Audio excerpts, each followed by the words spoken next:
पढ़ाई पढ़ाई। आज तो तेरी इन किताबों का काम तमाम करके ही छोड़ूंगा। ये ले। नहीं बापू, मत फाड़ो बापू। हट छोरी। नहीं नहीं बापू, नहीं। बापू, ये तुमने क्या किया? तुमने मेरी इन किताबों को ही नहीं फाड़ा बापू, मेरी किस्मत फाड़ दी, मेरी किस्मत। ये कॉपी किताबें ना सिर्फ छोरों के हाथ में अच्छी लगती है, लड़कियों के हाथ में तो सिर्फ मेहंदी अच्छी लगती है, मेहंदी। पर बापू, मैं लड़की हूँ तो क्या हुआ? लड़का और लड़की तो हमारी दोनों आंखों के समान होते हैं। चुप कर आनंदी, और यह एहसान मान कि अब तक जिंदा है तू। कहीं बचपन में गला दबाकर मार दिया होता तो यह तेरी बकबक नहीं सुननी पड़ती आज।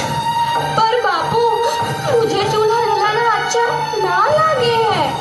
देख छोरी, जितना जल्दी हो तू चूल्हा जलाना सीख ले, उतना ही अच्छा है तेरे लिए। और हाँ, तेरा ब्याह तो होगा, वो भी कल के कल। अबला जीवन है तुम्हारी यही कहानी। आंचल में है दूध और आंखों में है पानी। मुझे माफ कर दे बेटी, तेरे बापू के जिद के आगे मेरी एक न चलेगी। माफ कर दे बेटी, मुझे माफ कर दे। इस प्रकार मात्र 9 वर्ष की छोटी उम्र में आनंदी का विवाह गोपाल राव जोशी से हो गया। बाल विवाह एक सामाजिक कुरीति है और इस कुप्रथा का शिकार होना पड़ा आनंदी को। 5 वर्ष बाद आनंदी 14 साल की हो गई है। उसके घर एक शिशु ने जन्म लिया है। देखते हैं आगे क्या हुआ। देखिए ना, इसे क्या हो गया है।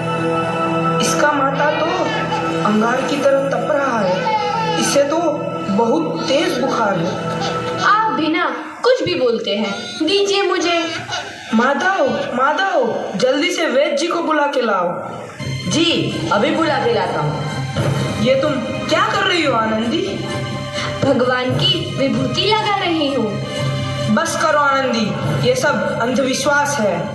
अरे आप यकीन तो कीजिए, भगवान की कृपा से इसका माथा ठंडा हो रहा है और बुखार भी उतर गया है ना बाबू? देखिए, दीजिए मुझे। उठो बाबू, आंखें खोलो, तुम्हें तुम्हारी माँ बुला रही है। आंखें खोलो, देखिए ना इसे क्या हो गया है। आंखें भी नहीं खोल रहा। आंखें खोलो बेटा। आप चुप क्यों है? आंखें खोलो बेटा, आंखें खोलो। आनंदी, हमारा बेटा कभी आंखें नहीं खोलेगा। नहीं, ऐसा नहीं हो सकता। मेरे बेटे को मुझसे कोई नहीं छीन सकता, कोई नहीं छीन सकता। पागल मत बनो आनंदी। माधव, माधव। आनंदी, बंद करो ये पागलपन। भगवान ने मेरा बच्चा छीन लिया। भगवान ने नहीं, तुम्हारी अशिक्षा और अंधविश्वास ने तुम्हारा बच्चा छीना है। अगर तुम पढ़ी लिखी होती तो आज हमारा शिशु जीवित होता। तुम अनपढ़ थी आनंदी, अनपढ़। नहीं, अब मैं अनपढ़ नहीं रहूंगी। नहीं रहूंगी मैं अनपढ़। मैं पढ़ूंगी ताकि कल किसी और आनंदी को इलाज के अभाव में अपना बच्चा ना खोना पड़े।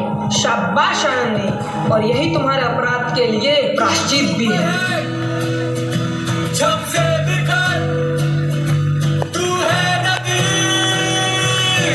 आनंदी, तुम्हारी 12वीं का परिणाम आ गया है। तुमने पूरे कॉलेज में प्रथम स्थान अर्जित किया है।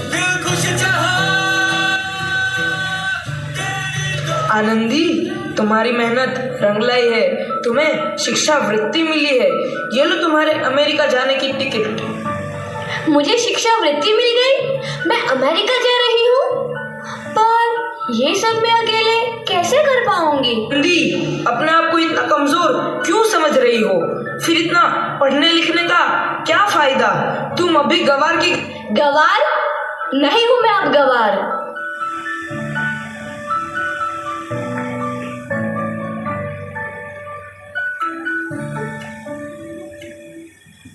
तो इस प्रकार 7 अप्रैल 1883 को आनंदी अमेरिका के पेंसिल्वेनिया के लिए रवाना हुई और 3 साल बाद उन्होंने डॉक्टर ऑफ मेडिसिन की उपाधि प्राप्त कर ली। इधर आनंदी के पिता की तबीयत बहुत खराब है। आगे क्या होता है देखते हैं। लगता है अब मेरे जाने का समय आ चुका है। अब मैं नहीं बचूंगा। ऐसा मत बोलो। शहर के सिटी हॉस्पिटल में अमेरिका से डिग्री लेकर कोई बड़ा डॉक्टर आया है। एक बार वहाँ चलकर दिखा लेते हैं। हाँ, सही बोला भैया। कम से कम दिल को तसल्ली तो मिल जाएगी। हाँ, चलो चलो जल्दी हॉस्पिटल चलते हैं।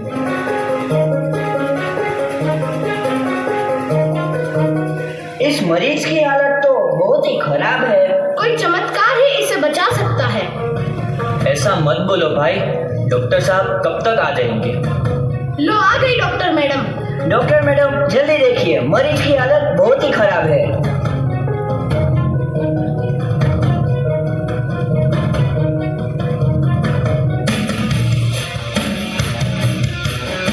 अब आप बिल्कुल ठीक हैं। मौत के मुंह से आपको बचाया है डॉक्टर मैडम ने। डॉक्टर साहब ने मुझे बचा लिया। मुझे मिलना है डॉक्टर साहब से। डॉक्टर साहब नहीं, डॉक्टर मैडम बोलो। डॉक्टर मैडम, उन्होंने ही तुम्हें जीवन दान दिया है। लो आ गई डॉक्टर मैडम, मिल लो उनसे। डॉक्टर मैडम, आपका बहुत बहुत धन्यवाद। आपने मेरी जान बचाई। इसके बदले में मैं गरीब भला आपको क्या दे सकता हूँ? वचन चाहिए मुझे कि कभी ये नहीं कहोगे कि लड़कियां कुछ नहीं कर सकती। वचन? ये कैसा वचन? अरे श्यामलाल, तुमने पहचाना नहीं? तुम्हारी बेटी आनंदी। आनंदी? मेरी बेटी आनंदी डॉक्टर? हाँ बापू, वही आनंदी जिसके लिए बचपन में तूने चूल्हा और दूल्हा के अलावा कुछ नहीं सोचा था। आनंदी, आनंदी मेरी बेटी, मुझे माफ कर दे। मैं तेरा गुनहगार हूँ बेटी।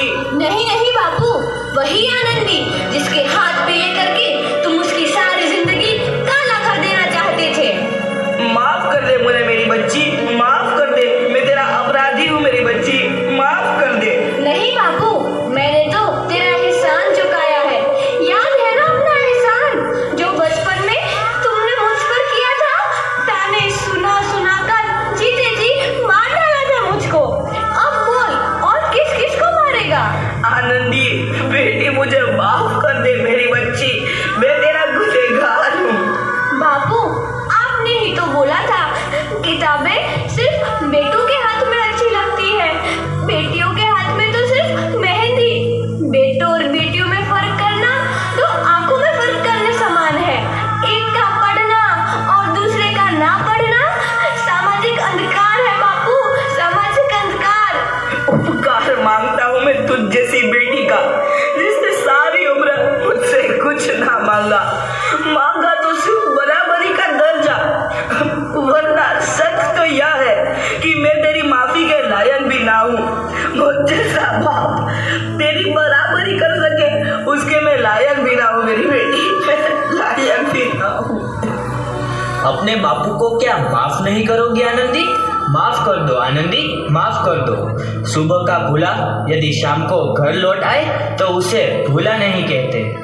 बापू।